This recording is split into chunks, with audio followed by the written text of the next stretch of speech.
Like many of you watching this, I spend a lot of time here in my garage, and sometimes it gets pretty hot.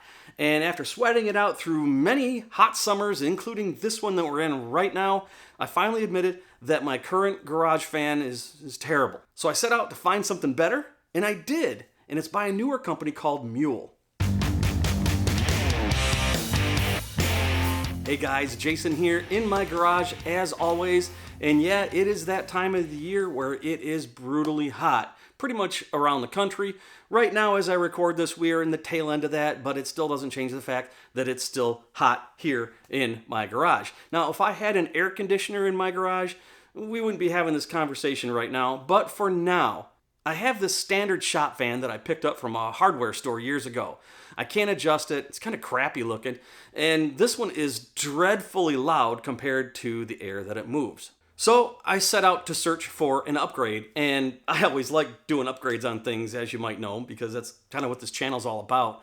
And I came across this newer company called MULE, and they offer a few variations of garage fans, all upgraded from the old style that I used to have to something a lot better. And the spec shows that it has decent airflow, a ceiling mount, adjustable, standard wall plug, so I don't have to do any hard wiring, damp rated, and what I really liked was the optional remote. So I ordered it up with that optional remote, and let's check it out. And here's how it arrived. Let's open it up.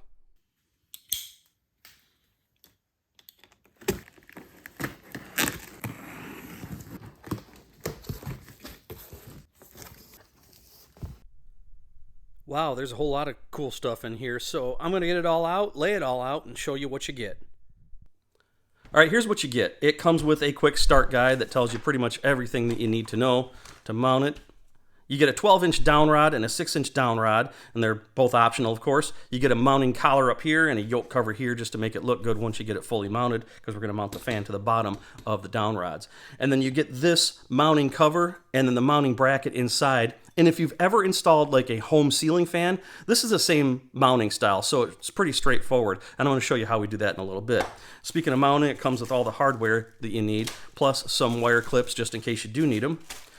And then we got the remote control that is optional. And what's really cool, I think is a nice touch, is that it comes with this wall plate with a magnet in it.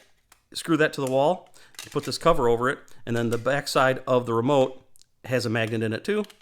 So you can mount this anywhere. Now, I won't be needing this because I do have my Omni-Wall panel right on the back side of my workbench here, and that's where I'm going to keep this remote control.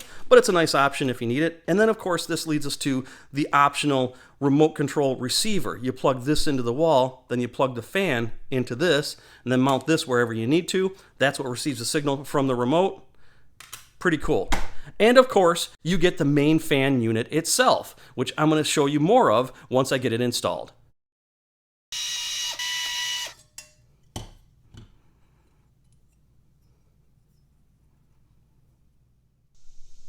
And here's the mounting bracket installed. You can see where I had the old fan mounted right there with a single lag screw.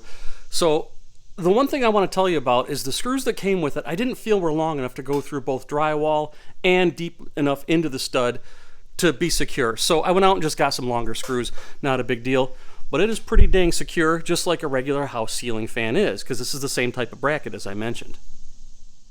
And now I've got the down rod, the canopy, and the yoke cover assembled. Just like that. And now you can see how this can be adjusted. So I'm going to secure right there, put the canopy up there, and then we're going to mount the fan. And that was pretty dang easy. You just thread the fan onto the down rod, put the cotter pin right in there, and then I just have this taped up here temporarily. Yoke cover goes on there. I'll screw that in. We'll plug it in and see how it works. Looks great so far. All right, fully installed, and it looks pretty good. It kind of makes me think of Fantic products, and if you've seen the other videos here on my channel, you know that I'm a pretty big fan of those. Get it? Fan? Yeah, I'm doing dad jokes still. Shut up. Anyway, I got it all plugged in with the remote control box right there mounted on the wall with some double-sided tape. And if you don't get the version with the remote, there is the control knob right there. It is a 3-speed control knob, and I've got it set to the highest at the top. That's what you need for when you're using the remote. So let's see how the remote does. Here's low. Medium.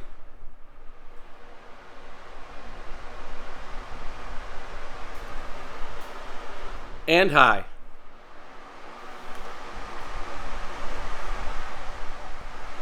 So yeah, it's kind of loud, but it does definitely move some air. 3000 CFM at the highest setting. Let's turn it back off so I can talk.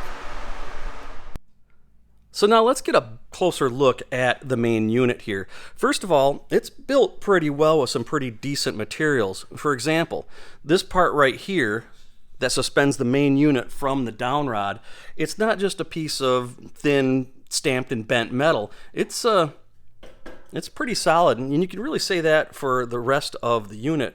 For example, the shell here isn't thin metal. It's got some thickness to it, and the safety grates on the front and the back, they're not flimsy at all. And one thing that I think is pretty smart and pretty simple, but it works, is that here on the back side they built these clips right here. So what you can do is you can wind up any excess power cord so it's not hanging down in the way, or it's not wadded up there by the wall. Just keeps it tucked out of the way nice and neat. Even the handle here, which I'll talk about in just a second, pretty sturdy. Overall, I'd say this is darn near professional grade quality. It's pretty impressive for what you get. I think MULE did a pretty good job of it. Now you can see here on the right and left sides, there's these knobs, and what you do is you loosen them up, and what that does is it allows you to tilt the fan, and you can do that by grabbing this handle here, and you can use it to rotate it back and forth as well, putting the airflow exactly where you need it, which is perfect for a garage like mine, and probably yours too. So I'm pretty glad that I upgraded my cruddy old garage fan to the new one by MULE. It was overall pretty quick and easy to install. It was a one-man job. I had no problems doing it. It looks good, but most importantly, it works well. And here's something else to consider. Like I mentioned at the beginning of this video, we are starting to be on the tail end of the summertime, but that doesn't mean that the fan is not going to be useful in later parts of the year, even in wintertime. Because when I'm out here, I do have a propane heater, and with a 12-foot ceiling, guess what happens to heat? Heat rises. Well, that's where the fan is, and it's going to blow that heat back down to where I can use it. So it's useful year-round, just to help circulate warm air or bring on some cool air down here where I'm working. So the version that I bought with the remote, which I like a lot, if I didn't mention it before, is $249. But if you don't need the remote, it's $219. And they have other cool stuff for your shop or garage as well. So check out their product line using the links below in the description. And if you order direct, use coupon code INJasonsGarage, get 10% off your entire order. So I hope this video helped. Thanks for watching. And as they say, stay cool, guys. I'll see you in my next video.